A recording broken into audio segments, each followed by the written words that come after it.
30 जानेवारी 2026 अमेरिकेच्या department of जस्टिसने Jeffrey Epstein फाईल्सची एक नवीन बॅच पब्लिक केली. या हजारो पेजेसच्या फाईल्स आहेत ज्यात मेसेजेस, ईमेल्स, फोटोज, व्हिडिओज, भेटींचे तपशील, फ्लाईट लॉग्स आणि बऱ्याच इन्फ्लुएन्शियल लोकांची नावं आहेत. आणि रिपोर्टनुसार या फाईल्सपैकी एका फाईलमध्ये पंतप्रधान नरेंद्र मोदी आणि अनिल अंबानी यांची सुद्धा नावं आहेत. पंतप्रधानांचा उल्लेख फक्त एका ईमेल पुरता मर्यादित नाहीये, तर अमेरिकेच्या जस्टिस डिपार्टमेंटने ज्या कागदपत्रांचा खुलासा केला आहे त्यामध्ये अनिल अंबानी यांच्याशी झालेल्या मेसेजेसमध्ये सुद्धा पंतप्रधान नरेंद्र मोदींचा उल्लेख सापडतो. त्यात एप्स्टीन अनिल अंबानी यांना मोदीज मॅन असं म्हणतो. अनिल अंबानींचा उल्लेख आणि तत्कालीन घडामोडी काय सांगतात हेच आपण आता या व्हिडिओमधून पाहूया. 22 फेब्रुवारी 2017ला सुलतान बिन सुलायम नावाच्या व्यक्तीने जेफ्री एप्स्टीनला अनिल अंबानी यांचा कॉन्टॅक्ट पाठवला होता. हे या फाईल्समधून स्पष्टपणे समोर येतं. त्यानंतर 23 फेब्रुवारी 2017ला जेफ्री एप्स्टीन अनिल अंबानी यांना थेट मेसेज करतो आणि म्हणतो, तुमची भेट झाली, खूप बरं वाटलं. यावर अनिल अंबानी उत्तर देतात, मलाही तुमच्याकडून खूप काही शिकायला मिळेल. थोड्या वेळाने एप्स्टीन पुन्हा एक मेसेज पाठवतो. तो सांगतो की तुम्हाला एहूद बराक यांचा कॉन्टॅक्ट पाठवलाय, तुम्ही त्यांच्याशी बोला, डिफेन्स सेक्टरमध्ये काही काम होऊ शकतं. आता हा एहूद बराक कोण आहे हे सुद्धा महत्त्वाचं आहे. तर एहूद बराक हे इस्रायलचे 1999 ते 2001 पर्यंत पंतप्रधान होते. त्यानंतर ते इस्रायलचे संरक्षण मंत्री सुद्धा झाले. मग 2012 मध्ये त्यांनी राजकारण सोडलं आणि पुन्हा ते 2019 मध्ये राजकारणात परत आले. याचा अर्थ 2017 मध्ये सुद्धा ते राजकारणापासून पूर्णपणे वेगळे राहिले नव्हते. म्हणजे तेव्हाही त्यांची ओळख, त्यांची पोहोच कायम होती. यानंतर अनिल अंबानी स्वतः एप्स्टीनला सांगतात की भारताच्या बाजूने व्हाईट हाऊसशी बोलणं, डील करणं आणि अमेरिकेसोबतचं डिफेन्स कोऑपरेशन मी सांभाळेन. यासाठी मला तुमची मदत लागेल. त्यावर एप्स्टीन म्हणतो की हे इंटरेस्टिंग आहे, पण सगळं व्यवहारावर ठरेल. यावर अनिल अंबानी म्हणतात, भारतात जो काही बिझनेस मिळेल तो देणं शक्य आहे. इथे हे स्पष्ट होतं की अनिल अंबानी हे इथे फक्त स्वतःसाठी नाही तर भारताच्या बाजूने बोलतायत हे दिसतं.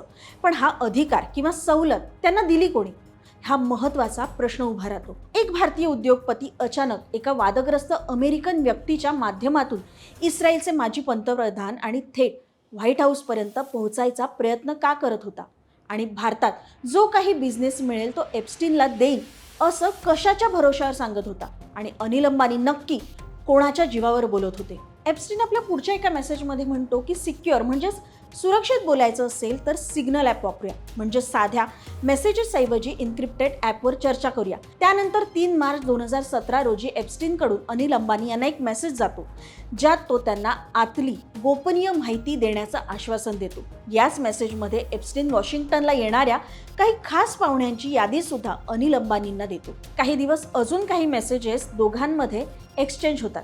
यानंतर 16 मार्च 2017चे काही मेसेजेस समोर आलेत. या मेसेजेसमध्ये अनिल अंबानी जेफ्री एप्स्टीनकडे जॅरेड कुशनर आणि स्टीव्ह बेनन यांची भेट घडवून आणण्यासाठी मदत मागतात.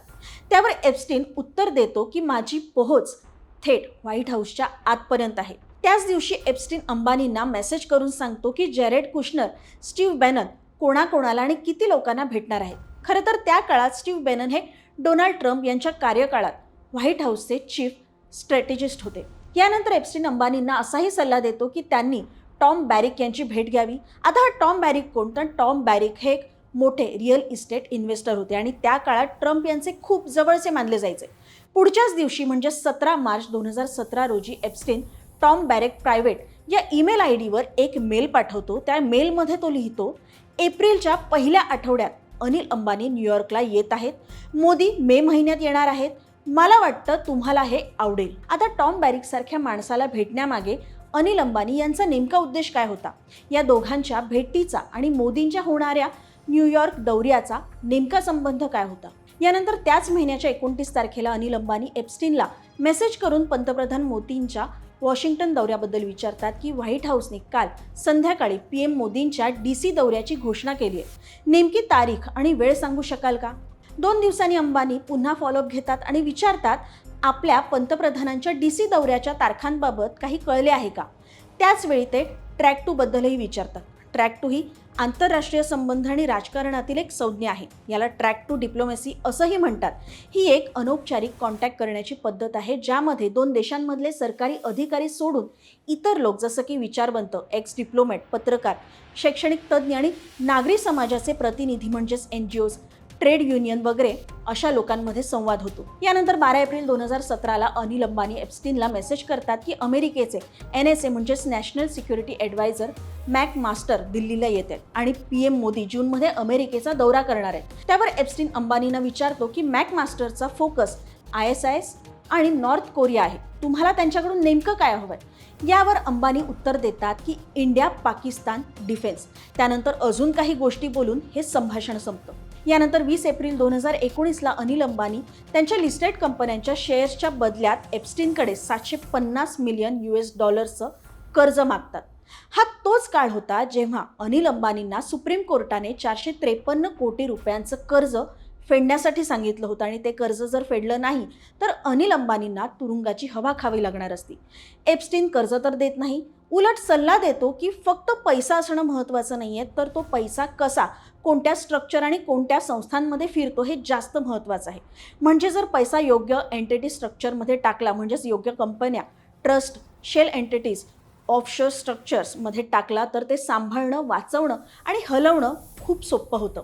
हे सगळं ऐकून धक्का बसला असेल तर अजून पुढे ऐका, अधिक धक्कादायक आहे.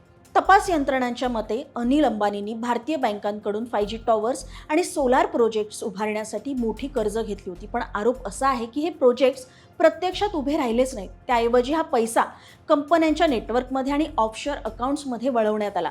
त्यानंतर तो पैसा जुन्या कर्जांची परतफेड करण्यासाठी सुद्धा वापरला गेला. आणखी एक अत्यंत गंभीर आरोप असा सुद्धा आहे की SBIचा फेक डोमेन तयार करण्यात आला होता. याच्या आधारे सरकारी कंत्राटं मिळवण्यात आली असावीत. याच काळात म्हणजे भारतीय बँकांमध्ये पैसा अडकलेला असताना सुद्धा तपासानुसार अनिल अंबानींनी मॅनहॅटनमध्ये रिलायन्स ग्रुपच्या एका वरिष्ठ कर्मचाऱ्याच्या नावावर लक्झरी अपार्टमेंट विकत घेतलं. अजून दुसऱ्या कर्मचाऱ्याच्या नावावर म्युच्युअल फंड्समध्ये इन्व्हेस्ट केलं आणि त्यांच्या मुलांना परदेशात शिकण्यासाठी पाठवलं. त्यानंतर 14 मे 2019ला एप्स्टीन अनिल अंबानींना मेसेज करतो आणि विचारतो 22 मे तारीख भेटीसाठी योग्य राहील का? त्यावर अंबानी उत्तर देतात की 23 तारीख जास्त योग्य आहे. योगायोग म्हणजे 23 मे 2019लाच भारतात लोकसभा निवडणुकीचा निकाल लागला होता.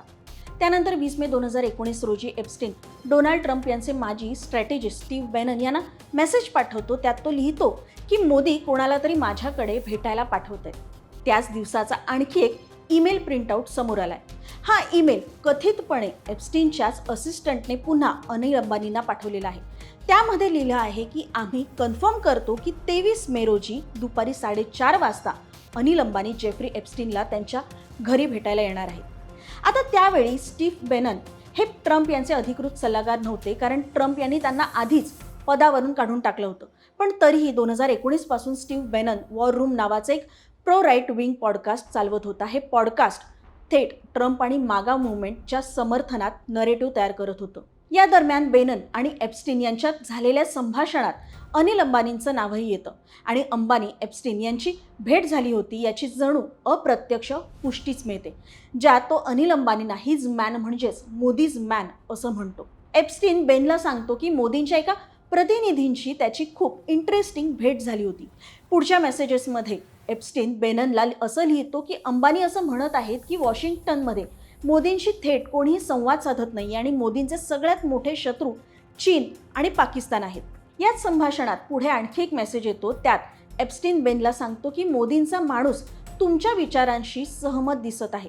त्या काळात स्टीव्ह बेनन हे चीन विरोधात खूपच आक्रमक भूमिका घेत होते आणि त्याचबरोबर अमेरिकन राजकारणात सुद्धा त्यांचा प्रभाव मोठा होता. एप्स्टीन पुढे लिहितो की तो मोदी आणि बेनन यांच्या थेट संपर्क घडवून आणण्याच्या प्रयत्नात आहे.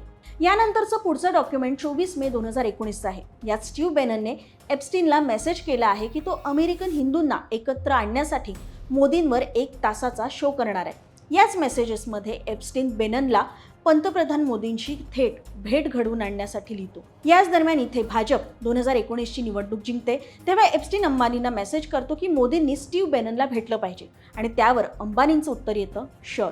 आता हे उत्तर नेमकं कोणाचं होतं, अंबानी की मोदींचं, हे कळलेलं नाहीये. पण सप्टेंबर 2019ला मोदींचा व्हाईट हाऊसचा दौरा मात्र झाला होता. हा फक्त योगायोग होता असं मानावं लागेल. पण इथे लक्षात घेण्यासारखी एक महत्त्वाची गोष्ट म्हणजे अधिकृतरित्या पंतप्रधान मोदी आणि स्टीव्ह बेनन यांच्यात कोणतीही भेट झाल्याचा एकही सरकारी किंवा सार्वजनिक रेकॉर्ड उपलब्ध नाहीये. ही सगळी चर्चा एप्स्टीन आणि अनिल अंबानी यांच्या दरम्यान झालेली आहे आणि हा सगळा तपशील अमेरिकेच्या डिपार्टमेंट ऑफ जस्टिसने पब्लिक केलेल्या अधिकृत कागदपत्रांवर आधारित आहे. या कागदपत्रांमधून एक गोष्ट स्पष्ट होते की जेफ्री एप्स्टीन हा फक्त एक गुन्हेगार नव्हता, तर तो सत्तेच्या वर्तुळात वावरणारा दलाल होता आणि त्या वर्तुळात एक भारतीय उद्योगपती त्याच्याशी वारंवार चर्चा करताना दिसतो. त्याचाच उल्लेख एप्स्टीनने मोदीज मॅन असा केलेला दिसतो. अर्थात हे अगदी खरं आहे की कुठल्याही ईमेलमध्ये एखाद्याचं नाव कोणी घेणं म्हणजे गुन्हा सिद्ध होत नाही, पण नाव येतं, संदर्भ येतात, भेटींचे तपशील येतात आणि त्यात काही सुसूत्रता दिसते. तेव्हा प्रश्न उपस्थित होतात, ते उपस्थित केले गेले पाहिजेत. खरं काय ते कळलंच पाहिजे.